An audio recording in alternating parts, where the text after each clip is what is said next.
Hey guys, I'm back again with another Floetrol Cell Activator experiment. In this series, I've been testing to see what we can use in Floetrol-based acrylic pours to create cells. In the last video, we tested Blaster Industrial Silicone Spray.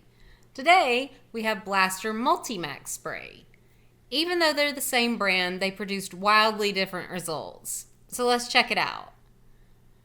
Since the spray is one that had a straw attachment, I sprayed some into a cup first and then added it to the paint with a dropper.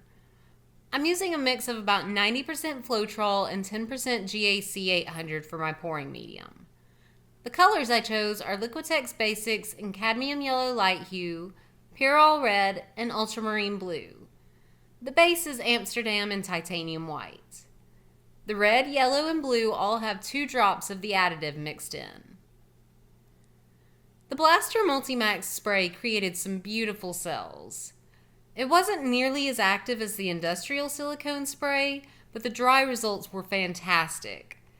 The cells from the MultiMax spray take their sweet time in forming, but they revealed some really beautiful mixes between the primary colored paints.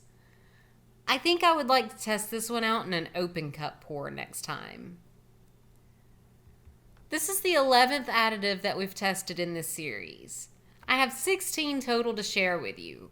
At the end of these experiments, we'll take a look at all 16 additives side by side with a control so you can see how each one was affected in cell production. So, if you haven't already, go ahead and click subscribe so you know when the next test comes out. That's going to be it for me today. In the next video, I have some ceramic finish gel to share with you. After that, we'll combine all 4 additives from this set into one canvas and see what happens. Hope you guys enjoy the rest of the video. Don't forget to check out the dry results at the end. I'll see you next time. Bye!